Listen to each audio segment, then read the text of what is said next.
Hello, hello. It should be Friday.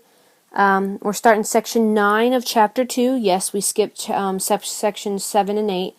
I didn't feel like doing them, and I'm sure you guys would be thankful for that. So today we need to start with a warm-up, just a nice little refresher on pretty much some stuff that you took your quiz on yesterday. And then 5 and 6 is something just a little bit new, but again, it's something that's not too hard. Okay, so I'm going to go to my little whiteboard here. And we'll start with number 1. Number 1 was the square root of negative 81.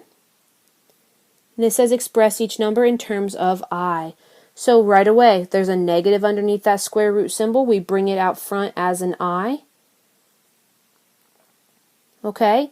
Square root of 81. We could sit there and work that out step by step, but I hope you guys know the square root of 81 is 9. So we pull that 9 out, we get 9I as a final answer for number 1.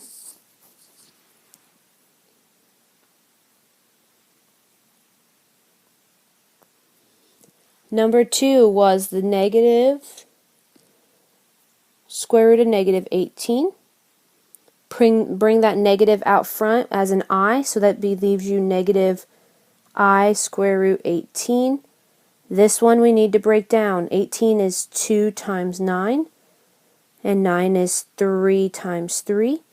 So we have a pair of 3's that are going to come out front, and that 2, all by its lonesome, is going to stay hidden under the radical.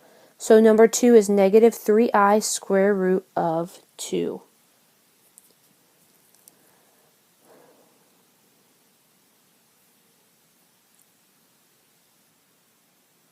Alright, good. We'll clear off this board. Okay, now we've got number 3. Number 3 is 6 minus I square root 3. But it tells you to find each complex conjugate. Okay? Remember that complex conjugate, all we have to do is change one sign. And that's the sign that's with the imaginary part.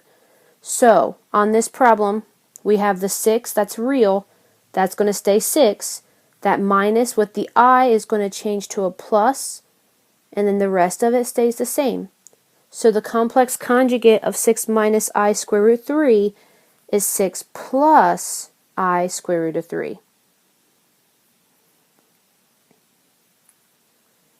Next up, number 4. We have another complex conjugate. We've got 4I, get my I dotted, 4I plus the square root of 2. So first and foremost, you need to identify what is the imaginary part. Well, that's the part with the I. So the 4I sign needs changed. It's negative, or it's positive right now, so we're going to switch it to a negative. But the other one is going to stay just as it is. So there's your complex conjugate, but we need to make sure we write that in the right way, where the real part comes first, so square root 2, and then your imaginary part. So technically speaking, you should have the square root of 2 minus 4I.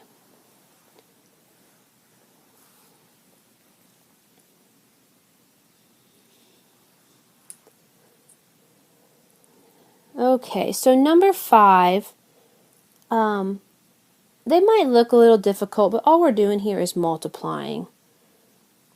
So 5, we've got 2 plus, square root of 2, parenthesis, 3 minus square root of 2. Okay, so with these ones, because, they're not, we've got multiple stuff going on here. So what we have to do with these is we have to FOIL these out. First, you want to take 2 times your 3. Well, 2 times 3 is 6. 2 times the negative square root of 2 becomes negative 2 square root 2.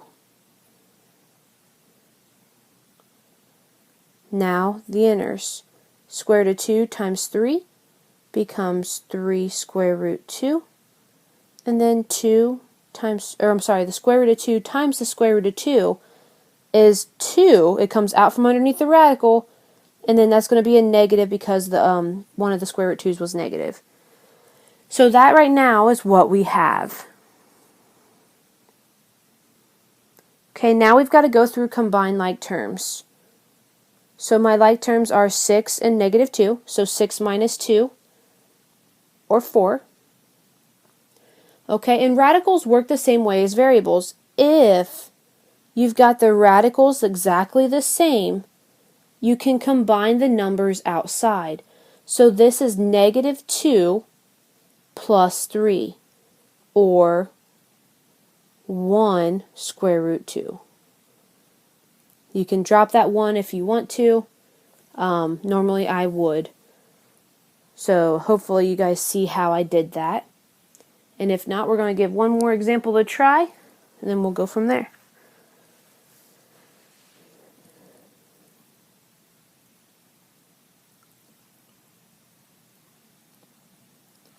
Okay, so the last example on that one was number 6. And you have 6 plus 3 square root 3, 1 plus square root 3. Okay. Let's FOIL this out. 6 times 1 is 6. 6 times the square root of 3 is 6 square root 3. 3 square root 3 times 1 is 3 square root 3. 3 square root 3 times the square root of 3. So here the two square roots make a 3 come out front, and that makes a 3 times 3, or 9. Like terms, 6 plus 9 is 15. We can go ahead and combine these because our radicals are the same. So we've got 6 plus a 3, so it's 9. But then that square root 3 has to stay. 15 plus 9 square root of 3.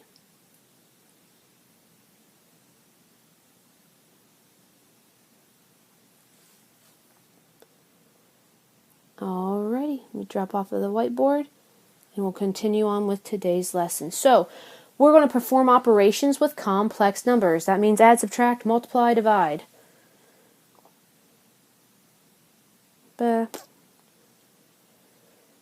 Alright, so this is just a little bit of extra information if you're curious. It says, just as you can represent real numbers graphically as points on a number line, you can represent complex numbers in a special coordinate plane as well. The complex plane is a set of coordinate axes in which the horizontal axis represents the real numbers and the vertical axis represents imaginary numbers. So let's take a look at this. Here is what your graphing plane looks like. And notice it's not really too much different than what you're already used to. Okay, your x-axis is going to stay regular numbers. It's going to stay real. And then the up and down, the y-axis is going to be your imaginary axis.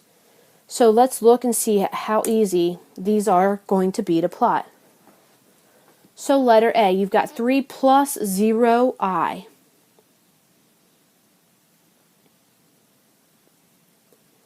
Alrighty, so we go on the real axis because 3 is real to 3. And then we're going to go up to 0i. Well, 0i is right there on the axis. So for letter A, hopefully, there should be a point right there for you. So I'll mark it right there. Okay, letter B is just 2i. Well, that means I have no number on the real axis, which means I'm at 0. And then I'm going to go up to 2i. And there it is. Let's go orange. Next one is negative 2 minus I. So we go on the real axis to negative 2. And then we have to go down to negative I. So we just go down 1, which is there. Last but not least, letter D, 3 plus 2i. So we're going to go to 3 on the real axis, then go up to positive 2i. And there it is. I really hope that this part's not too hard. Considering everything is practically right there on the graph for you. But we'll look at one more example, I believe, of it just in case. Let me see here. Oh, nope, I deleted it. Okay.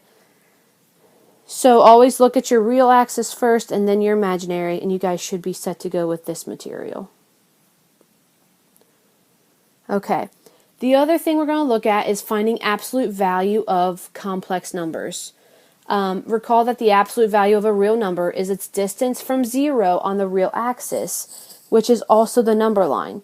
So the absolute value of -5 is positive 5, no matter what. It always comes out as a positive. Absolute value of positive 5 is still 5. Absolute value of -2 is positive 2. Things like that. So this time around, we're going to be finding the absolute value of a complex number. So if you look at the algebra box in the middle, all right, we have a plus bi, that's your complex number format. To find the absolute value of it, you take the square root of your a squared and add it on to your b squared. Okay, so let's give it a shot here. Letter A, 1 minus 2i. So let me write you the formula up here in case you didn't catch that. A squared plus b squared.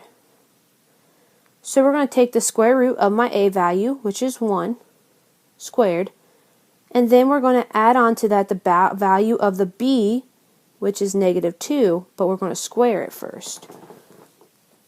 So we have the square root of 1 squared, which is 1. -2 squared is a positive 4. This comes out as 5. Square root of 5 for that problem. Now, letter B, it wants you to do it like we just did it, but I think it's kind of pointless when you see a number with no I there. Okay? You guys know how to find the absolute value of a number. You know how to do this. So, absolute value of -1/2 is just positive 1/2. And now we have letter C. So this one we do need to go back to this part, the a squared plus the b squared, but notice there's no a, there's no real part here. So if you want to plug in 0, you can. I'm not even going to put it on there because it's just more work. So all we have to do is the b squared, which is 23 squared. Now, what's really funny about this one is if you squared 23 and got your answer and then broke it down, you're going to quickly find out that the square root of 23 squared is the same thing as 23. Saved you a lot of work right there. Because if you square it and then undo the square, it's going to come back out as to what it started. So there you go.